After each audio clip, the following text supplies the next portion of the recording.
మానవ దేహంలో red cells and white cells అని ఉంటాయి. అవి ఉండాలి కూడా. ప్రతి మనిషిలో ఈ రెడ్ సెల్స్ వైట్ సెల్స్ పోరాడుతూనే ఉంటాయి. ఎప్పుడు పోరాడకపోతే బ్లడ్ సెల్స్ పడిపోయి మనిషికి ప్రమాదం.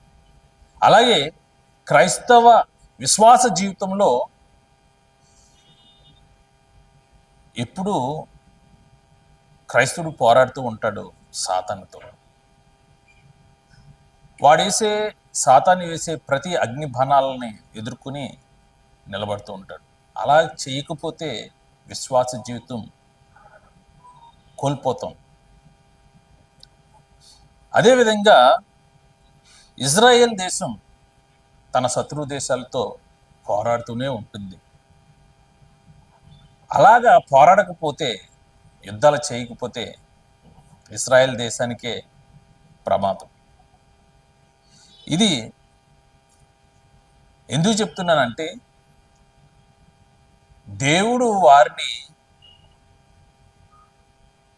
కేవలం యుద్ధాలు చేయడానికి మాత్రమే నిర్ణయించినట్టుగా ఉంటుంది. వారు పోరాడుతూనే ఉంటారు.